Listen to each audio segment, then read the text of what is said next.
अस्सलामुअलैकुम, welcome to my channel. आज मैं आपको सिखा रही हूँ रमज़ान स्पेशल रेसिपी आलू की चाट। ये बहुत क्विक एंड इजी रेसिपी है, इसे आप ट्राई कर सकते हैं। झटपट बनने वाली रेसिपी है। इसके लिए हमने सबसे पहले आलू को बॉईल कर लेना है।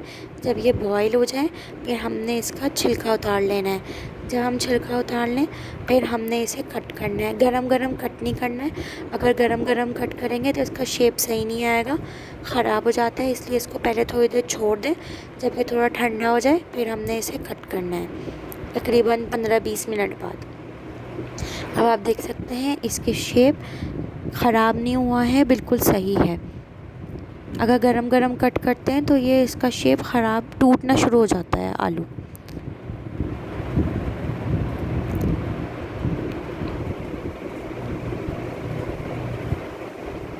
अब हमें इसके लिए चाहिए इमली का गूदा, और हमने इसके अंदर ऐड कर देना है चाट मसाला। चाट मसाला स्पाइस के हिसाब से कम या ज़्यादा कर सकते हैं। फिर हमने इसे आलू के ऊपर डाल देना है। फिर हमने इसको अच्छी तरीके से मिक्स कर लेना है।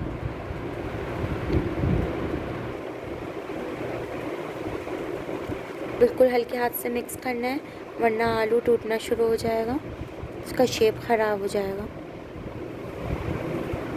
जब ये इस तरह मिक्स हो जाए फिर ये स्टेप करना भी ज़रूरी है कि हमने फिर इसके बाद चाट मसाला दोबारा ऐड करना है। इससे इसका लुक बिल्कुल चेंज हो जाता है। ये वाला स्टेप ज़रूर करिएगा। चाट मसाला पहले इमली में भी डालें और फिर अलग से भी डालें। ये हमारी झटपट रेसिपी रेडी है, ज़रूर ट्राई करिएगा। अल्लाह हाफिज़।